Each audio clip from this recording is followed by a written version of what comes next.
வெண்ணிலா, சென்னை. இவர் கேட்டிருக்கக்கூடிய கேள்வி, கிரகங்கள் தன் தசா பலன்களை தான் சஞ்சாரம் செய்யும் நட்சத்திரத்தின் மூலம்தான் தரும் என்பது எனக்கு புரிந்து கொள்ள முடியவில்லை.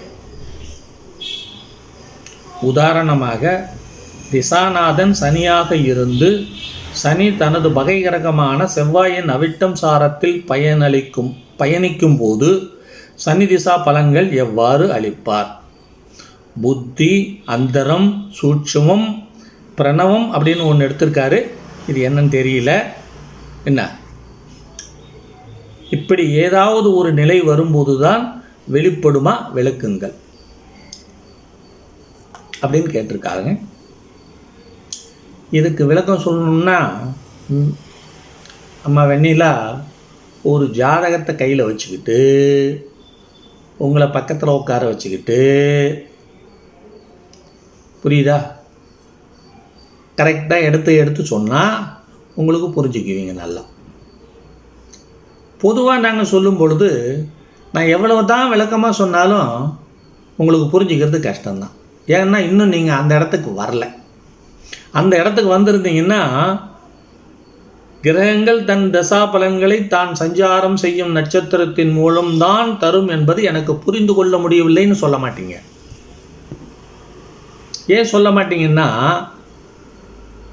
பாதசாரம்தான் முக்கியம். ஆதிபத்தியம் இருக்கு, அந்த ஆதிபத்தியத்தை அவர் எடுத்துக்கிறாரு அப்படின்னாலும் அதை எதன் மூலமாக செயல்படுத்துகிறார்? பாதசார அடிப்படையில் தான் செயல்படுத்துவார். அந்த பாதசாரம் தான் முக்கியத்தில் முன்னால் நிற்கும். அதை புரிஞ்சு கொள்ள முடியலேன்னு சொல்லும்போது உங்களுக்கு ஜோதிடமே இன்னும் புரிஞ்சிக்கலேன்னு அர்த்தம்.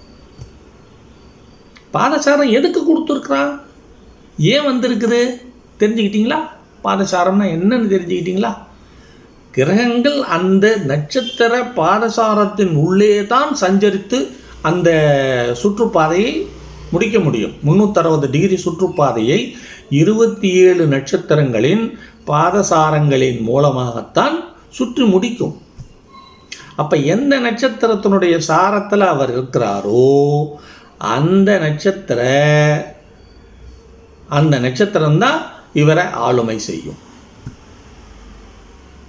பலன்களை திசா பலன்களை செய்யும் பொழுது அந்த சாரம் இவரை ஆக்கிரமிச்சு கொள்ளும். அப்போ அந்த சாராதிபதி யாருங்கிறத நாம் பார்க்கணும் இல்லை? அந்த லக்னத்துக்கு சூரியன் யார்? இந்த கிரகங்கள், சூரியனை பற்றி இங்கே வரல, கிரகங்கள் பொதுவாக கேட்டிருக்கீங்க. அந்த கிரகங்கள் அந்த லக்னத்துக்கு யார், என்ன ஆதிபத்தியம் பெற்றவர், அதை ஒரு பக்கம் வச்சுக்கோங்க. அவர் நின்ன சாரம் யாருடைய சாரம், அவர் அந்த லக்னத்துக்கு என்ன ஆதிபத்தியம் பெற்றவர், அவர் எப்படி இருக்கார், அதையும் ஒரு பக்கம் வச்சுக்கோங்க. இப்போ சாராதிபதியும் இந்த கிரகமும் தசா நடத்துகிற கிரகமும் நண்பரா பகைவரான்னு பார்த்துக்கோங்க. அதே போல் லக்னத்துக்கும் நண்பரா பகைவரான்னு பார்த்துக்கோங்க. இப்படி ஏகப்பட்ட விஷயங்கள் இருக்குமா, ஒரு வரியில் பதில் சொல்லிட முடியாது. இதை நிறைய அனுபவம் வேணும், பல ஜாதகங்களை பார்த்துக்கிட்டே வரணும், இந்த சாரங்களை வச்சு அப்படியே செக் பண்ணிக்கிட்டே வரணும். ஆதிபத்தியத்தை ஒரு பக்கம் வச்சுக்கணும், சுபர் யோகர் பாபர் பகைவர் நண்பரையும் ஒரு பக்கம் வச்சுக்கணும், அடுத்து சார அதிபதியையும் ஒரு பக்கம் வச்சுக்கணும். அந்த சார அதிபதி அந்த லக்னத்திற்கு என்ன ஆதிபத்தியம் பெற்றவர், அவர் சுபர் யோகரா நண்பரா பாவரா பகைவரா, அதையும் எடுத்துக்கணும். பார்த்தியா எப்படி வருதுன்னு? ஒரு ஜாதக பலன் அவ்வளோ சுலபமாக வந்துடாதுமா. என்னமோ சொன்னோம், பழிச்சா படிக்கட்டும், பழிக்கலைன்னா போகட்டும்னா அது வேற. அது ஜோதிட சாஸ்திரத்தினுடைய முழுமையான ஞானத்தினுடைய அளவுகோல் அது அல்ல.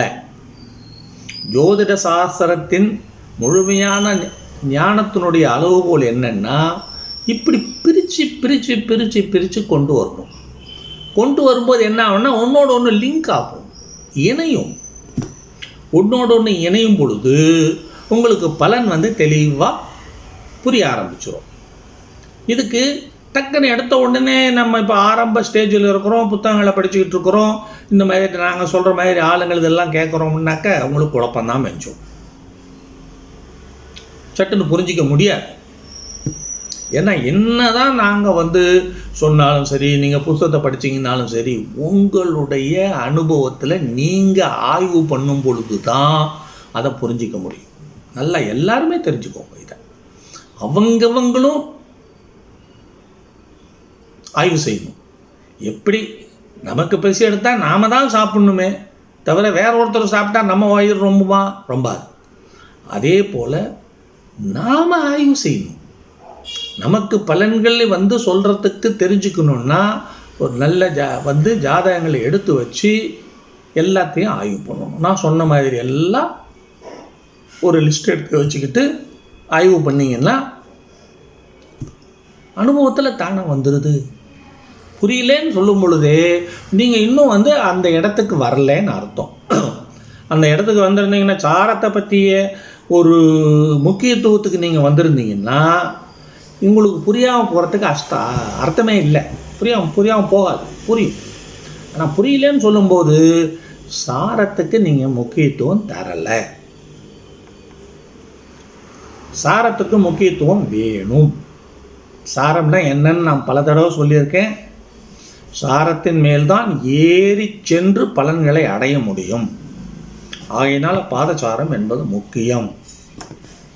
அந்த பாதசாரத்தின் மூலமாகத்தான் நாம் எல்லாத்தையும் செய்ய முடியும்.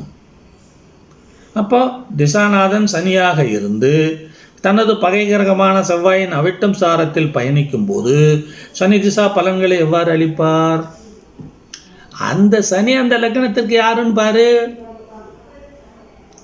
அவிட்டம் சாராதிபதியாகி செவ்வாய் அந்த லக்னத்துக்கு யாருன்னு பாரு. இது பார்க்கணும் இல்லை? இதை எடுத்துக்கிட்டீங்கன்னாக்க உனக்கு புரியுமே. இப்போ சனி லக்னத்துக்கு சுபர் யோகராக இருந்தாலும் அந்த லக்னத்திற்கு செவ்வாய் பாபர் பகைவராக இருந்தார்னு வச்சுக்கோங்க, தன் நட்சத்திர சாரமாகி அவிட்டத்தில் நிற்கிற சனியை அவர் ஆக்கிரமிப்பார்.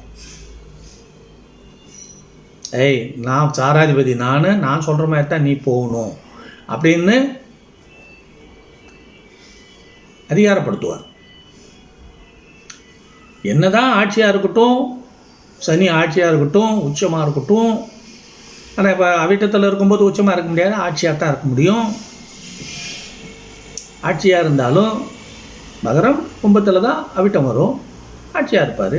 இருந்தாலும் கூட அந்த லக்னத்திற்கு அவிட்ட நட்சத்திராதிபதியாகிய செவ்வாய் என்ன ஆதிபத்தியம் பெற்றவர்? அந்த லக்னத்திற்கு அவர் சுபர் யோகரா, பாபர் பகைவரா, நண்பரா? இதை வச்சுக்கிட்டு தான் நீங்கள் தீர்மானம் பண்ண முடியுமே தவிர ஒரு வரியில் இந்த கேள்விக்கு பதில் சொல்லிட முடியாது. சனி திசா பலன்கள் எவ்வாறு இருக்கும்? லக்னமே தெரியாமல் சனி திசா பலன்கள் எவ்வாறு இருக்குன்னு எப்படி சொல்ல முடியும்? லக்னத்தை பொறுத்து தானே இருக்கும். இன்ன லக்னம் அவர் செவ்வாய் பாபர் பகைவரா இல்லை சுபர் யோகரா? சுபர் யோகரா இருந்தார்னா சனி பாவர் பகைவராக இருந்தாலும் தன்னுடைய சாரத்தில் இருக்கும் பொழுது அப்பா ஏம்டா நான் என்ன சொல்கிறேனோ அதை கேளுப்பா, சனியினுடைய கெடுதல் குறையும்.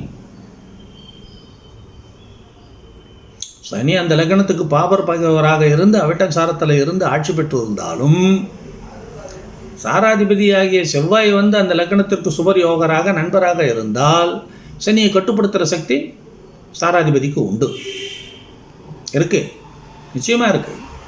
இதை யாரும் மறுத்துட முடியாது. மறுத்தாங்கன்னா அது அவங்க இஷ்டம், மறுத்துக்கிட்டே போகலாம். ஆனால் உண்மைங்கிறது ஒன்று இருக்குது, அந்த உண்மை எப்பொழுதுமே மறையாது. எத்தனை பேர் என்ன சொன்னாலும் உண்மைங்கிறது ஒன்று இருக்குது, நடைமுறைங்கிறது ஒன்று இருக்குது. அந்த உண்மையையும் நடைமுறையும் மாற்றவே முடியாது, அது அப்படியே தான் வரும். ஆகையினால உங்கள் கேள்விக்கு நல்லா புரிஞ்சுக்கோங்க. என்ன நீங்கள் கேட்டிருக்கக்கூடியது நட்சத்திரம் சாரம் என்பது முக்கியம், சாராதிபதியும் முக்கியம், சாராதிபதி நிலை முக்கியம். லக்னத்தை வச்சுத்தான் இந்த சாராதிபதியினுடைய நிலையை நம்ம நிர்ணயம் பண்ண முடியும். அது தசாநாதனுடைய நிலையும் நிர்ணயம் பண்ண முடியும். ஆகையினால லக்னத்தை அடிப்படையாக முதல்ல வச்சுக்கோங்க. அப்புறம் நான் சொன்ன விஷயத்தை எல்லாம் அப்படி பிரித்து பார்த்துக்கிட்டே வந்தீங்கன்னா சாரம் எவ்வளவு முக்கியமானது என்பது தெரிஞ்சுக்குவீங்க. நீங்கள் புரியலேன்னு சொல்கிறீங்க, ஆனால் சாரம்தான் முக்கியம். பாதசாரம் என்பது மிக முக்கியம். அந்த பாதசாரம்தான் அந்த கிரகத்தை கட்டுப்படுத்தும். அந்த சாராதிபதி அவர் தான் கட்டுப்படுத்துவார். ஆகையினால் இன்னும் கொஞ்சம் நல்லா படிங்க, நல்ல விவரம் தெரிஞ்சவங்க சொன்னதை கேளுங்க, இன்னும் அபிவிருத்தி பண்ணிக்கோங்க. நீங்கள் ஆய்வு பண்ணுங்கள். நான் சொல்கிறது என்னென்னா நீங்கள் செய்யுங்கன்னு சொல்கிறேன். ஏன் நீங்கள் செய்யுங்கன்னு சொல்கிறேன்னா நீங்கள் செய்யும் பொழுது புரியுதா? எப்படி நாம் எழுதுறதுக்கு கற்றுக்கும்போது போர்டில் பார்த்தாலும் படித்தாலும் எழுதும்பொழுது நம்ம கையை எழுதினாத்தான் அந்த எழுத்து நமக்கு அறிமுகமாகி பழக்கத்தில் அப்படியே கடன்னு வரும். அப்போ அந்த எழுத்தை நம்ம கையால் எழுதித்தானே ஆகணும். அது மாதிரி தான் ஜோதிடமும். நீங்கள் ஆய்வு பண்ணிங்கன்னா நல்ல முறையில் புரிஞ்சிக்க முடியும். வாழ்க வளமுடன்.